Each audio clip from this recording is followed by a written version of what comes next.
की शुरुआत में उसी टाइम को दिखाया जाता है जब रान वांग को कॉल करके केयरफुल रहने के लिए बोलने वाली थी, पर वान उसका कॉल पिक नहीं करता। अब थ्रोन सेरेमनी होने पर अभी 30 मिनट बाकी थे, इसलिए वान हाई को किंग यून को काउंसिल हॉल तक लाने के लिए बोलता है। इसके बाद मानकर हाई वहाँ से चली जाती है और इसी वजह से वान काउंसिल हॉल में आग के बीच अकेला फंस गया था। प्रेजेंट टाइम में आग लगने की खबर मिलते ही सांग बिना कुछ देखे आग के अंदर वान को बचाने के लिए चली जाती है। उस टाइम वान वहाँ से निकलने के लिए ऑलरेडी स्ट्रगल कर रहा था, पर धुएं की वजह से उसे सांस लेने में काफी तकलीफ हो रही थी और वह बेहोश हो रहा था। बेहोश होने से पहले ही सांग को आग के बीच देखकर वान को उसके साथ बिताए हुए सभी पल याद आते हैं। तभी सांग वान को रूम के अंदर देखकर उसके पास आने लग जाती है। भले ही आग कितनी भी तेज हो, वो वान को संभालती है, लेकिन वान को उठाकर बाहर ले जाना सांग के लिए बहुत मुश्किल था। ऊपर से वान होश में भी नहीं आ रहा था। सांग तब रोते हुए हेल्प मांगने लग जाती है। वे इस तरह वान को खोना नहीं चाहती थी। इधर वान और सांग के आग में फंसे होने की खबर मिलने के बाद यून रोते रोते अपने मॉम के पास जाता है। वह अपने फादर वान की तरह आग में चलकर अपने अंकल और आंटी को मरते हुए नहीं देखना चाहता था। वैसे रांग अब खुद नहीं चाहती थी कि वान के साथ कुछ बुरा हो। लकीली वान को आग से बचा लिया गया था। उसका अब ट्रीटमेंट भी चल रहा था, पर वह अब तक के होश में नहीं आया था। पलवान के सामने बैठकर उस पर नजर रख रही थी, उसे प्रोटेक्ट कर रही थी। इस पॉइंट पर सांग के लिए वान उसका सब कुछ था, जिसके लिए वह अपनी फिक्र किए बिना आग में कूद गई थी। तभी वहाँ पर प्राइम मिनिस्टर मिन आते हैं, जो कि सांग को इंजर्ड देखकर बहुत ही गुस्सा करते हैं। नहीं पड़ता वान को कुछ भी हो जाए, पर उसके हिसाब से सांग को अपनी जान खतरे में नहीं डालनी चाहिए।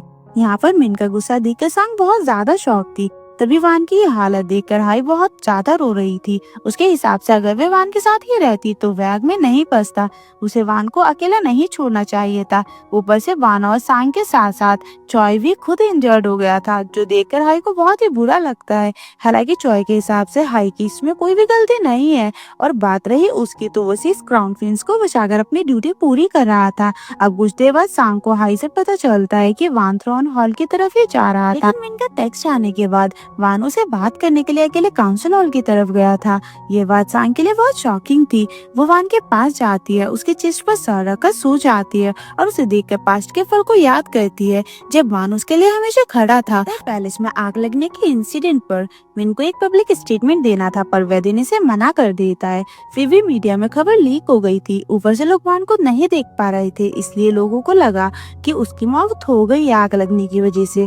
दूसरी तरफ आग किसने लगाई है ये पता लगाने के लिए सांग पैलेस के सीसीटीवी चेक करवा रही थी, लेकिन काउंसिल हॉल की सीसीटीवी चेक करने के लिए रांग की परमिशन चाहिए। इसलिए सांग इस बारे में बात करने के लिए रांग से मिलने जाती है। रांग वांग का हाल जानना चाहती थी, लेकिन वांग उसे कुछ भी नहीं बताती।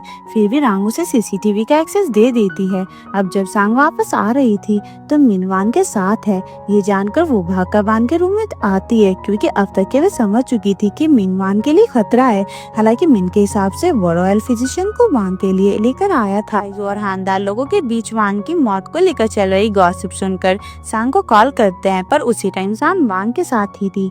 वो उसका कॉल पिक नहीं करती। मिन रांग से मिलने के लिए आया था। उस टाइम वान होश में नहीं था, तो मिन चाहता था कि यून फिर से अपने किंग की ड्यूटी संभाले, नहीं तो सभी रॉयल अथॉरिटीज और कैबिनेट मिनिस्टर रॉयल फैमिली के खिलाफ कोई डिसीजन लेंगे। ये बदलता बिहेवियर रांग के लिए बहुत ही शॉकिंग था, पर वह कैसे अपने बेटे को फिर से उसकी मर्जी के खिलाफ किंग की रिस्पॉन्सिबिलिटीज के नीचे दबा कर रखे। तभी वहाँ पर वान आता है, जो कि अब बिल्कुल ठीक और सही सलामत था। वह पूरी ड्यूटीज निभाने के लिए आया था। वान के ठीक होने की खबर जब सांग को मिलती है तो वह तुरंत अपना काम छोड़कर उसे मिलने के लिए आती है, और वान भी उसी का इंतजार कर रहा था। वो उसका रास्ता रोककर उसे हग कर लेता है और सांग उसे देखकर रोने लग जाती है। हालांकि सांग उसे बचाने के लिए आग में कूदी और इंजर्ड हुई। ये बात वान को जरा भी पसंद नहीं थी। हम देखते हैं कि आज वान ने मिन से मिलकर उसे पैलेस में लगी आग को लेकर एक पब्लिक स्टेटमेंट देने के लिए कहा था, क्योंकि लोग उसे डेड समझ रहे थे। वान के सामने तो मिन उसकी बात मान गया था, लेकिन वान सही सलामत था और अब कुछ ही दिनों में किंग का थ्रोन हासिल करने वाला था। ये बात मिन को बहुत ही गुस्सा दिलाती है। अब रात को सांग और वान एक दूसरे को हक करके बातें कर रहे थे। यहाँ पर सांग वान को मिन पर शक होने की बात कहती है। वैसे वान को पहले से ही उसका बिहेवियर बहुत ही अजीब लगा था। अगर रॉयल पावर है तो मिन के पास कैबिनेट की पावर है। अगले दिन अब मिन वान वान के कहे मुताबिक महल में लगी आग को लेकर एक पब्लिक स्टेटमेंट देता है। दूसरी तरफ माम ह्यून से मिलने के लिए जाता है, जो वान को देखकर बहुत ही रोता है। उसे लगा था कि उसके अंकल उसके फादर की तरह आग में जलकर मारे गए। महल में लगे आग को लेकर रांग का शक अपने फादर जैंग पर आ रहा था, नहीं तो उन्हें कैसे पता कि आग गैस एक्सप्लोजन से हुई थी, क्योंकि अब तक की आग कैसे लगी ये बात किसी को भी नहीं पता थी। वो अपने फादर से प्यार जरूर करती है, लेकिन अपने बेटे ह्यून की लाइफ खतरे में डालकर नहीं।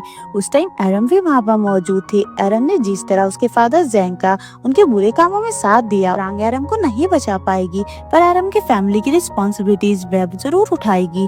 रांग फिर वान से मिलने के लिए चाहती है और वह अपने फादर जैंग के क्राइम के खिलाफ सभी सबूत देती है। जैंग ने कैसे एरम को वान के पैलेस में सर्वेंट की तरह भेजा और वेडिंग के दौरान एरम के हाथों उसे पॉइजन देकर मारने की कोशिश की, वे सभी सबूत थे। बुरे काम तो उसने भी किए थे, अगर उसे भी सजा मिलनी है तो मिल जाए, पर उसके बेटे ही उनको कुछ भी नहीं होना चाहिए। ये सब रांग अपने बेटे यान को प्रोटेक्ट करने के लिए कर रही थी। का बदलता हुआ बिहेवियर वान के लिए बहुत ही शॉकिंग था।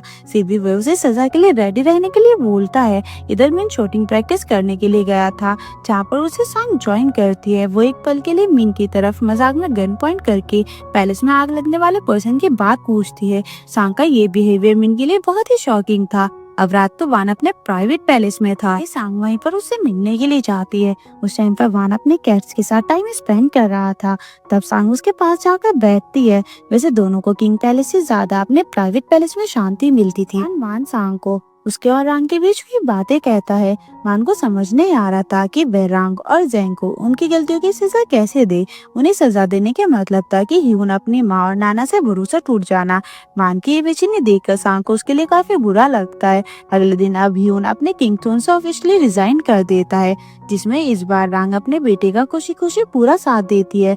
इधर वान मिन को बुलाकर उसे डायरेक्टली पूछता है कि कहीं पॉइजन केस में उसका हाथ तो नहीं था, क्योंकि अब तक के पॉइजन केस का क्रिमिनल पकड़ा नहीं गया था, जिसकी जिम्मेदारी मिन ने ली थी। यहाँ पर वान मिन को पॉइजन केस का मेन क्रिमिनल जैंग का नाम बोलता है और उसके खिलाफ एक्शन लेने का ऑर्डर देता है।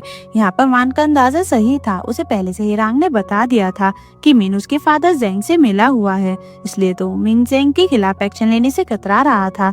यहाँ तक कि वह प्रेशर में आकर वान पर ही चिल्ला देता है। और इन क्राइम में मिले होने का मेन रीजन था सांग को हासिल करना, इसलिए वह वान को रास्ते से हटाना चाहता था। पर जो भी हो, वान अब थ्रोन पर भी बैठेगा और क्रिमिनल्स को सजा भी देगा, ये वार्निंग वो मिन को दे देता है।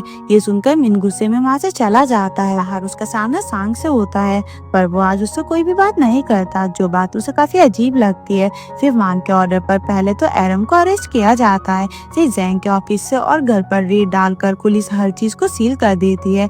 एरम से जैंग के खिलाफ स्टेटमेंट मिलने के बाद जैंग को भी अरेस्ट कर लिया जाएगा। हमें ये खबर सुनकर रांग को अपने फादर के लिए बुरा तो लगता है, लेकिन अब वे सच का साथ देने वाली थी, सिर्फ अपने बेटे ह्यून की खुशी के लिए। हालांकि रांग इस टाइम ह्यून को सामने से उसके नाना की क्राइम की खबर आने नहीं देती।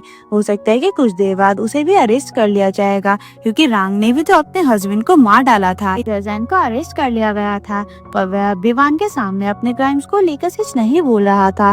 तब वान उसे फाइनली बोल देता है कि उसके खिलाफ उसकी बेटी रांग ने ही इन्फॉर्मेशन दी थी। ये सुनकर जैंग पूरी तरीके से टूट जाता है। इसी तरफ मिन को न्यू किंग के लिए अनाउंसमेंट करने को लेकर कैबिनेट मिनिस्टर प्रेशर कर रहे थे। इस टाइम ह्यून ने भी रिजाइन दे दिया था और अब जल्दी ही उन्हें नया किंग चाहिए। तो दूसरे कंट्री के अथॉरिटीज को वो लोग क्या जवाब देंगे। मिन कैबिनेट मिनिस्टर को वान के बात मानने का ऑर्डर देता है और इसी के साथ हमारा ये एपिसोड यहीं पे खत्म हो जाता है। तो गाइस, ये थी आज की वीडियो एंड आई होप आप लोगों को ये वीडियो पसंद आई होगी। तो वीडियो को लाइक करके चैनल को सब्सक्राइब जरूर कीजिएगा। आपसे फिर मिलते हैं इस ड्रामा के अगले एपिसोड पे। तब तक के लिए गुड बाय।